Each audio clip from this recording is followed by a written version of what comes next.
Bukan takat bunyi cakar dinding tu je. Tiba-tiba, tak semena-mena, diorang ni semua terdengar satu suara perempuan mengilai kat dalam radio drama diorang.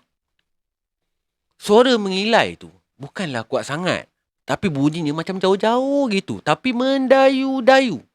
Suara tu senang cakap macam suara Pontianak.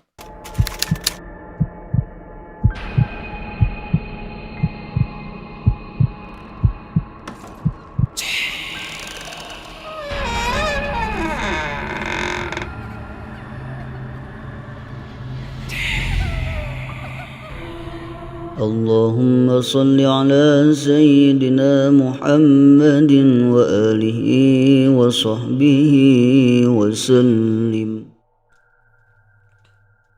Bismillahirrahmanirrahim. Allahumma salli ala sayyidina Muhammad wa ala ali Muhammad. Assalamualaikum warahmatullahi wabarakatuh. Salam sejahtera, salam satu Malaysia dan salam satu Nusantara. Selamat kembali ke Malam Mistik. Nama aku Anas Rahmat, storyteller yang menghantui malam sunyi anda. Alright guys, malam ni aku nak share 3 buah kisah yang pernah berlaku dekat seorang awet ni yang hanya nak dikenali dengan namanya sebagai Aisyah. Aisyah ni beritahu kisah ni berlaku masa dia belajar dekat Intek Shah Alam pada tahun 2001. Ada student Intek Shah Alam ke kat sini? Kalau ada, aku harap lepas je korang dengar cerita ni, korang tenang-tenang je. Alright? Jangan gelabah, jangan kelang kabut. Tenang je. Alright. So guys, aku malah nak sembang panjang-panjang malam ni. Sebelum aku nak start cerita, belanja aku like dulu, tekanlah button subscribe tu. Tekan loceng sekali kalau korang nak menerima notifikasi daripada channel Anas Rahmat ni. So, tunggu apa lagi? Jom layan cerita yang pertama ni guys. Let's go.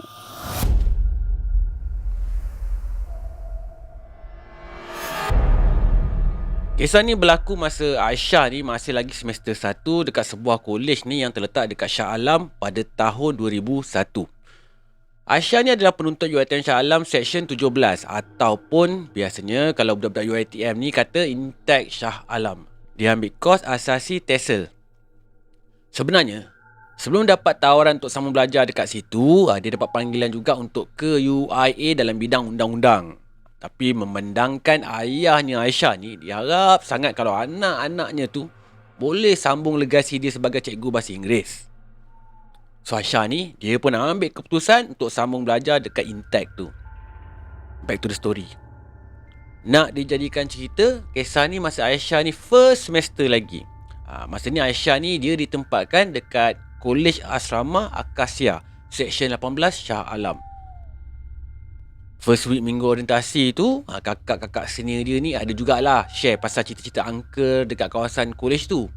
Entah betul ataupun tidak, dia pun tak berapa nak pasti. Dekat kolej kediaman Akasia ni ada beberapa blok. Aisyah ni dengan kawan-kawan satu kos dengan dia ni duduk dekat blok 4. Satu blok tu ada 5 tingkat. Kolej kediaman yang Aisyah ni duduk bentuknya lebih kurang macam apartmen. Aisyah ni duduk dekat bilik 308 dekat level 3. Kisahnya macam ni. Masa zaman ni belum ada lagi handphone tu. Belum. Melainkan kalau kau orang yang have, bolehlah ada handphone. So kalau si Aisyah ni ataupun pelajar-pelajar yang nak gunakan telefon masa tu, solutionnya adalah public phone. Kat kawasan kolej tu, kat setiap bangunan kebiasaannya akan ada 2 phone booth. Kalau kat area kawasan Pak Gad pula akan ada 5, lebih kurang 5 kot. Lebih kurang 5 phone booth. Kebiasaannya budak-budak kolej ni kalau nak gunakan public phone, memang dia akan gunakan yang dekat dengan pondok Pak Gad tu. Antara sebabnya, dekat situ taklah sunyi sangat kalau nak dibandingkan kalau gunakan public phone dekat bawah blok asrama masing-masing. Yang keadaannya lebih seram sikit kalau waktu malam. Berkaitan dengan phone booth ni, Aisyah ni pernah dengar jugalah satu cerita daripada senior dia berkaitan kisah angker yang berlaku dekat public phone yang terletak dekat blok 1 asrama diorang. Blok 1 ni antara blok yang paling besar di antara blok-blok lain kat kawasan kediaman Akasia ni. Dekat blok 1 jugalah terletaknya 4 phone booth berbanding dengan blok-blok lain yang kata-kata cuma ada 2 je public phone. Aisyah pernah terdengar yang senior dia pesan, jangan gunakan public phone dekat blok 1 kalau dah jam 11 malam ke atas.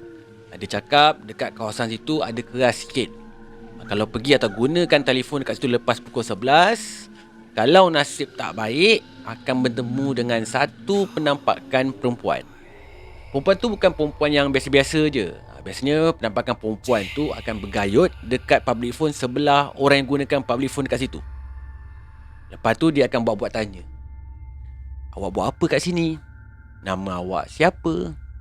Tapi yang mengerikan kata Seni Aisyah tu, bila lama kelamaan kalau kita berbual dengan dia, makin lama dia akan, kita ni yang menggunakan telefon ni akan makin sedar siapa sebenarnya perempuan yang duduk dekat sebelah public phone ni. Dia akan mula menampakkan bentuk fizikalnya tu macam mana.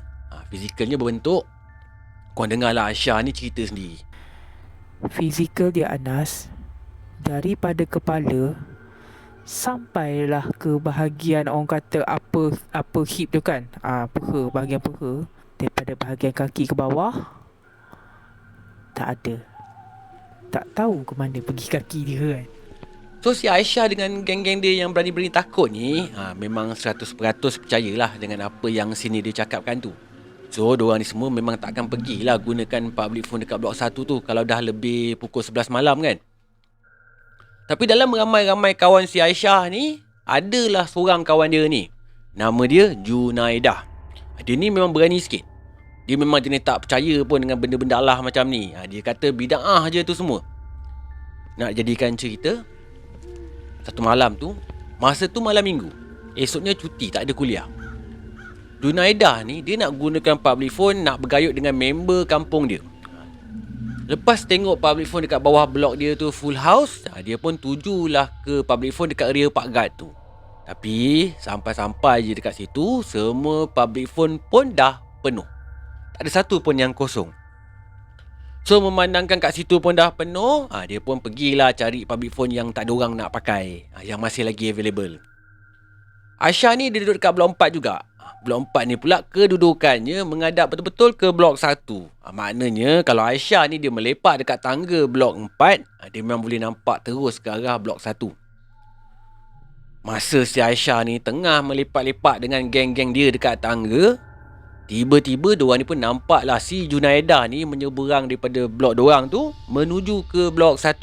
Sebab nak gunakan public phone dekat bawah blok 1 tu. So diorang ni pun beramai-ramai lah jerit dekat daripada tangga. Diorang tak bagilah si Junaidah ni pergi ke blok 1. Sebab masa tu dah malam sangat dah pun. Tapi si Junaidah ni dia peduli apa? Dia pun bukan jenis penakut pun. So dia pun teruskan aje lah niat dia ke blok 1 tu sebab nak pakai public phone, nak call BFF dia katanya. So Aisyah ni and the gang ni bila dia dah ternampakkan si Junaidah yang dah tak peduli tu, diorang ni pun fikir lantak dia lah kan. Tapi dalam masa yang sama, diorang ni semua ni memang nampak ada satu orang perempuan ni tengah bergayut dekat public phone tu. Tapi 3 phone lagi yang kat sebelahnya tu memang kosong. Tapi muka perempuan tu memang diorang tak nampak. Aisyah and the gang ni fikir takkanlah hantu kan. Sebab kakak senior dia cakap hari tu, hantu tu kalau fizikalnya daripada paras pinggang ni sampai ke bawah kaki memang tak nampak bentuk badannya. Tapi yang diorang ni nampak tu, yang dekat public phone tu, macam daripada pinggang sampai ke bawah kaki tu ada je bentuknya. So memang diorang ni anggap tak mungkin lah perempuan yang diorang nampak tu hantu. Bagi si Aisyah ni, siapa yang melepak kat public phone tu malam-malam tu memang hati kering lah kan. So sambil si Aisyah ni melepak dengan kekawan dia dekat tangga tu, sambil tu diorang ni pun sambil perhatilah kan gerak-gerik si Junaidah ni yang gunakan public phone tu. Bukan main seronok lagi lah nampak si Junaidah ni bergayut dekat phone tu. Dengan tiba-tiba, diorang ni semua ni terperasan perempuan yang kat sebelah Junaidah tu, yang gunakan public phone sebelah Junaidah tu, kalau mula-mula awal tadi diorang nampak macam normal je bentuk perempuan ni kan. Tapi bila makin lama diorang perhatikan betul-betul, barulah diorang ni perasan yang perempuan dekat sebelah phone booth tu rupa-rupanya kau dengar apa yang Aisyah ni cakap. Kami nampak perempuan dekat sebelah Junaidah tu tak ada kaki, Anas. Tak ada kaki. Kami nampak. So diorang ni bila dah terperasankan benda alah tu yang lain macam bentuknya kat sebelah member dia tu kan, takkanlah diorang ni semua nak diamkan diri. So diorang ni pun teriaklah daripada blok 4 tu, terjerit-jeritkan si Junaidah ni suruh tinggalkan public phone tu. Tapi si Junaidah ni, dia tak hirau pun. Dia ingat kawan-kawan dia ni bergurau je masa tu. Diorang ni semua ni siap menjerit. Oi Junaid, Junaid, Junaid. Diorang panggil nama Junaidah ni sebenarnya Junaid. Diorang beramai-ramai ni pun jerit lah daripada balkoni blok tu. Diorang jerit. Oi Junaid, ada hantu lah dekat sebelah kau tu. Tapi si Junaidah ni, dia boleh pula, dia just tunjuk isyarat jari supaya member-member dia ni senyap. Buat macam ni lah. Lepas tu, dia boleh sambung gayut lagi. Tapi geng-geng si Aisyah ni yang kat balkoni ni tak putus asa. Diorang jerit lagi. Lepas tu agaknya kan si Junaidah ni dah tak boleh tahan agaknya. Dia jerit balik kat kawan dia. Oi, korang nak apa? Kacau lah. Bila si Junaidah ni dengarkan apa yang kawan dia jerit-jerit tu, dia ni just jengah je pondok sebelah kat awet tu. Tapi dia tak tengok bawah pun. Dia just jengah je sekejap. Lepas tu dia terus sambung balik bergayut dekat telefon. Nak dijadikan cerita, Tuhan nak tunjuk agaknya kan. Shilling si Junaidah ni jatuh ke lantai. Entah macam mana agaknya boleh jatuh. Mungkin dia nak masukkan dekat dalam lubang shilling agaknya. Terpeleot, terjatuh terus shilling tu ke lantai. So si Junaidah ni pungutlah shillingnya tu. Ngam-ngam, barulah yang dia perasan yang perempuan kat sebelah dia tu tak ada kaki. Aisyah and the gang yang kat balkoni masa tu boleh perasan yang Junaidah tu masa tu dia macam loading kejap masa dia nak ambil shilling tu. Tak lama lepas tu barulah diorang ni perasan yang Junaidah ni kelam kabut lari tinggalkan public phone tu. Dengan beg-beg shilling dia semua dia tinggal kat situ. Campak gagang telefon, terus lintang pukang berlari daripada blok 1 menuju ke blok 4 sambil terjerit-jerit member ni. Aisyah and the gang ni bila dah nampakkan member dia si Judi ni berlari tu, diorang ni pun teruslah berlari masuk ke bilik masing-masing. Si Junaidah ni pula terus dia berlari masuk ke bilik si Aisyah ni. Lepas tu dia siap marah-marah kat Aisyah dengan kawan-kawan dia. Dia marah lah kan, kenapa tak bagi tahu dia kan bila dah nampak hantu tu. Padahal dia sendiri yang degil tu kan. Orang lain dah cakap dah pun, dia yang tak nak dengar. Bukan main marah lagi si Junaidah masa tu. Member si Aisyah seorang lagi ni terus bancuh teh. Dia cakap suruh minum teh dulu, tenangkan diri dulu. Kisah seram dekat public phone. Aduh, untung sebenarnya si Junaidah ni tak tersampuk ke, tak diganggu dengan benda yang lagi pelik kan. Alright, kita sambung terus dengan cerita yang kedua. Let's go.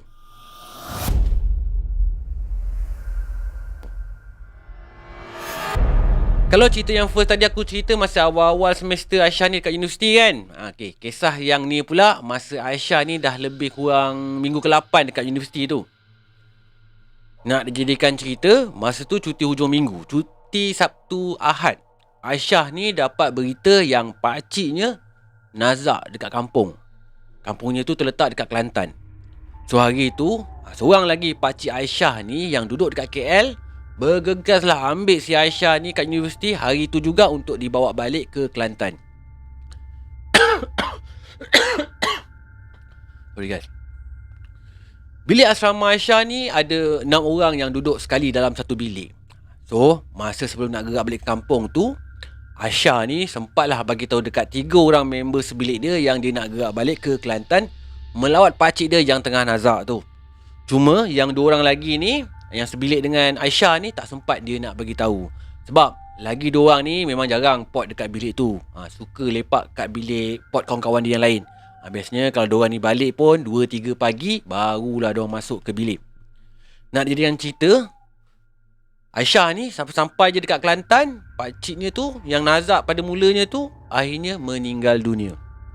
Menjadikan Aisyah ni pada asal rancangannya nak balik pada hari Ahad terpaksa postpone kepada hari Isnin. So hari Isnin tu, Isnin malam tu, lepas Aisyah ni salam-salam dengan semua ahli keluarga dia, dia dengan pakcik dia tu pun bertolaklah balik menuju ke Selangor. Sampai-sampai je kat Selangor kat rumah pakcik dia tu dah awal subuh sangat dah pun. Dapatlah si Aisyah ni dia rehat-rehat kejap. Lepas tu pagi-pagi lagi pakcik dia ni terus hantar si Aisyah ni balik ke kampus. Sebelum tu diorang singgah asrama si Aisyah ni kejap. Campak-campak beg baju dalam asrama tu. Lepas tu bergegaslah dia pergi ke kuliah. Petang tu, waktu dah balik daripada kuliah tu, masa kat hostel, salah seorang daripada member sebilik Aisyah ni, masa melepak kat bilik tu, dia borak dengan si Aisyah ni. Dia cakap lah dekat Aisyah, rajin betul kau ni Aisyah. 2 hari ni aku tengok kau ni asyik late night study je. Padahal exam lama lagi. Tapi kenapa kau sungguh-sungguh sangat study awal-awal ni? Si Aisyah ni yang mendengarkan apa yang kawan dia cakap tu, dia pun terasa pelik jugalah kan. Dah 3 malam sebenarnya dia tak balik hostel. Celah mana pula dia study kat bilik ni kan. So belum sempat pun Aisyah ni menjawab yes ke no ke apa pun, terus salah seorang daripada member dia ni jawab, "Woi, bila masa pula si Aisyah ni rajin sangat nak belajar? Kau nampak siapa tu? Si Aisyah ni dah 3 hari balik kampung woi." Member dia nampak si Aisyah ni study tengah malam tu cerita, dah 2 malam dah. Bila dia balik je daripada bilik member dia kat sebelah tu, dalam 2-3 pagi masa tu, bila dia masuk je kat dalam bilik tu, bilik asrama diorang ni kat hallnya ada meja study. Dia boleh nampak memang jelas si Aisyah ni tengah study dekat meja tu. Masalahnya bukan member dia seorang je ni yang nampak macam tu. Member yang seorang lagi pun ada nampak juga si Aisyah tengah belajar juga pukul 2-3 pagi. Kalau bukan Aisyah yang study malam-malam tu, siapa pula yang study sebenarnya kan?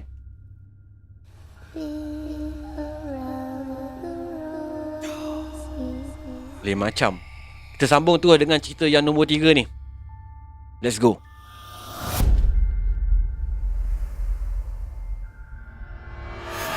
Kisah ni berlaku masa SEM 2 Aisyah ni belajar dekat Intek Shah Alam tu.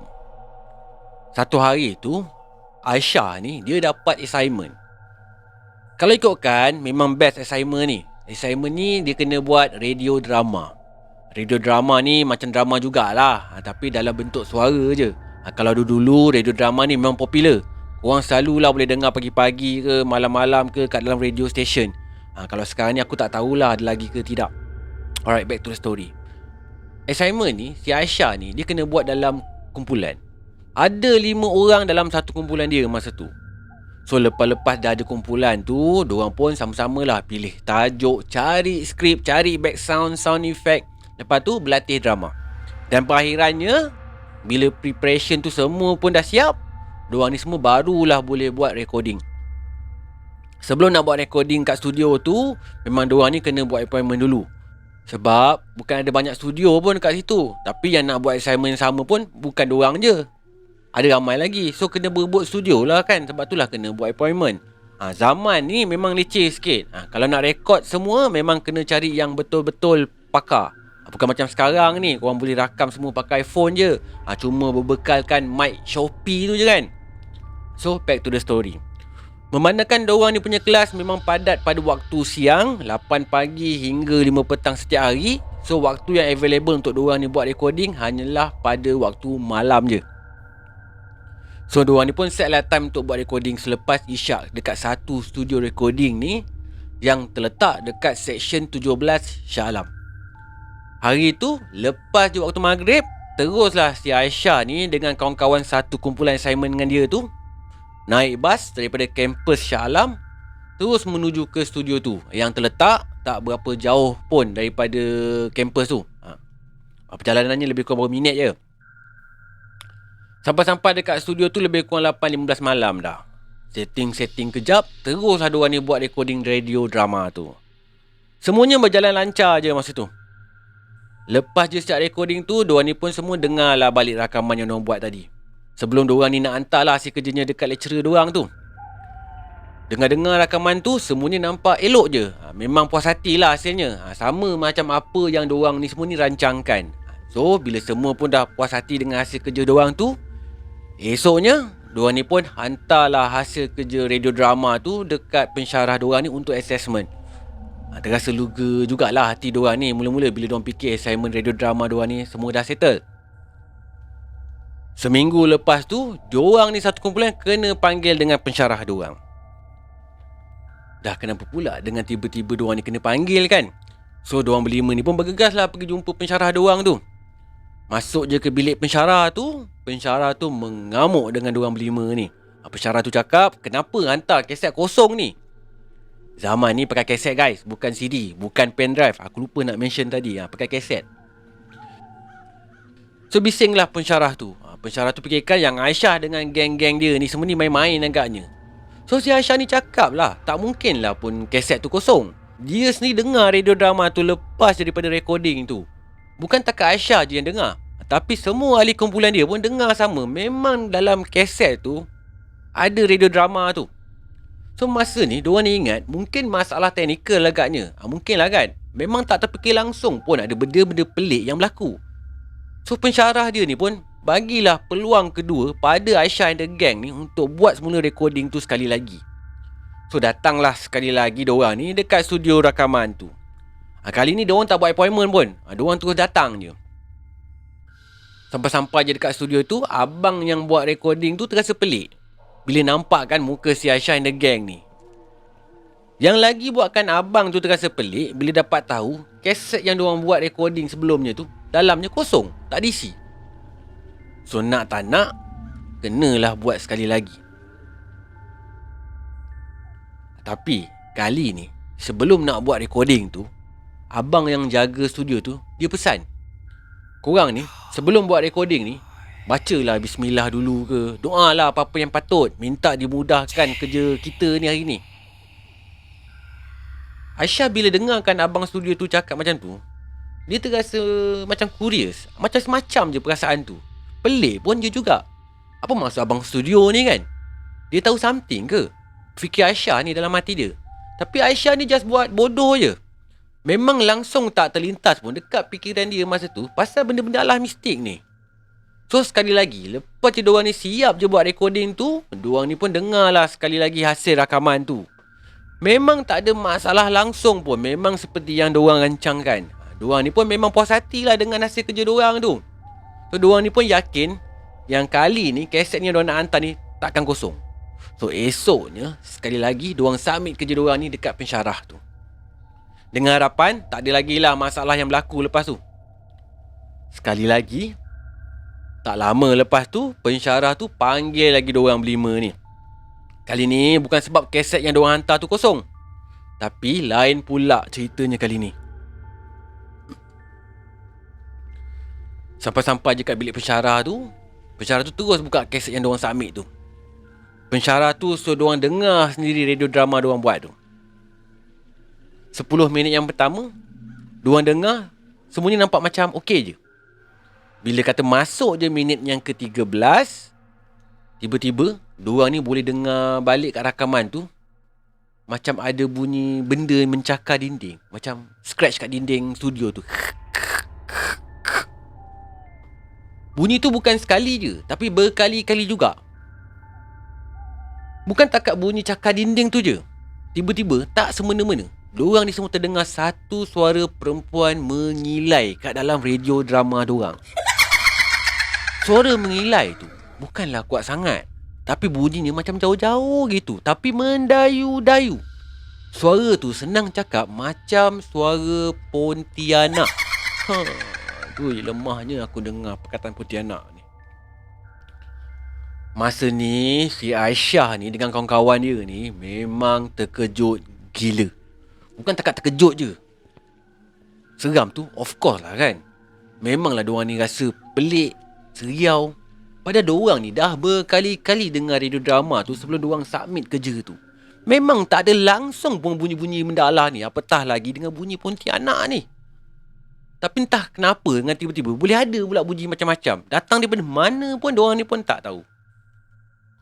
Saat tu memang diorang ni tahu memang ada yang tak kena ni. Bukan diorang berlima ni je rasa macam tu, pensyarah dia ni pun rasa benda yang sama juga.